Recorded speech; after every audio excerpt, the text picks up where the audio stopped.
Greetings, my St. Peter's sisters and brothers. I wanted to take a moment to share with you some of my thoughts and to reach out to you, not just in an email, but using a video. A clergy friend once remarked that his son David was an early riser when he was 3 or 4 years old. David's room was across the hall from his and his wife's bedroom, and his side of the bed was closest to the door. Most mornings, he opened his eyes to find his son standing on the floor by the bed, staring him in the eye from about an inch away. When his eyes fluttered open, little David would shout, "It's day! Time to get up!"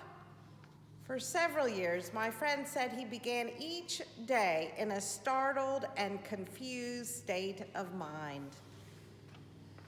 I feel a bit like David's father, as I am sure many of you do. Startled and dazed, not quite sure what is happening or even what day it is.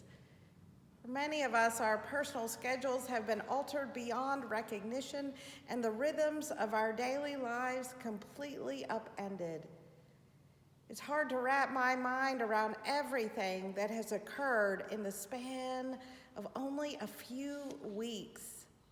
It still seems so surreal.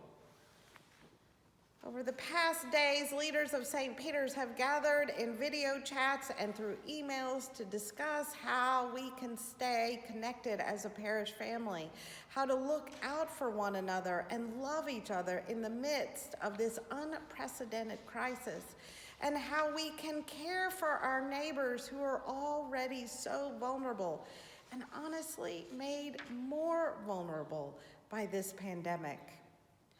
I have been encouraged and blessed to witness how we as a community have continued to be the heart and hands of Jesus, caring for one another as well as those in our wider world. While we have physically distanced ourselves from each other, the bonds of Christian love have drawn us ever closer. Yes, we are all journeying into an unknown landscape, but we do not journey alone. We are learning how to care for one another virtually and to remain tied to one another as a faith community. People are calling each other to check in, to offer prayers, or to make sure that the less technologically advanced among us can still participate in our offerings. I have seen you drop off food to fill the containers of our feeding ministry. You have sent in your pledges and made additional gifts so that we can pay our dedicated staff and provide care for both those inside and outside the walls of this church. Most importantly, I have been impressed by how we have been able to adapt quickly to this way of being the church. Our willingness to embrace new ways of doing things will need to continue. Our bishop's pastoral directive is that all the parishes in our diocese are to remain closed until May 4th.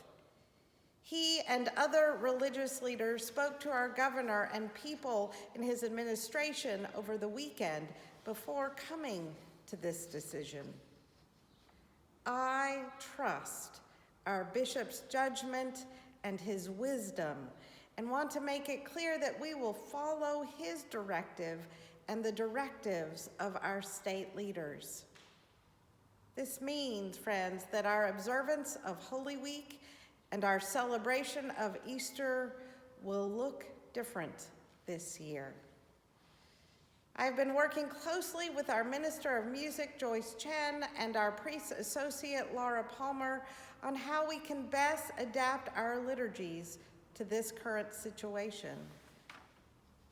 I acknowledge the profound pain we are experiencing now and will experience by not being able to worship, celebrate, and do the work we have been called to do together and in person.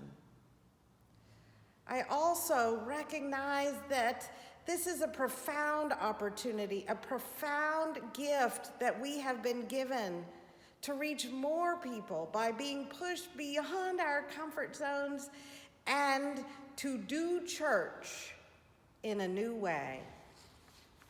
Our virtual services are reaching hundreds of people, both longtime members as well as those who have never worshiped within our walls. There's a meme that is being posted throughout social media. It states, "With church doors closing across America, it is time for us to show that church has never been about the building." This meme is a great reminder that in this challenging time, we have an incredible opportunity to show those beyond these walls that we, the church, the people of St. Peter's, are about following the way of Jesus' love. Be safe, my friends. Be well, and be not afraid.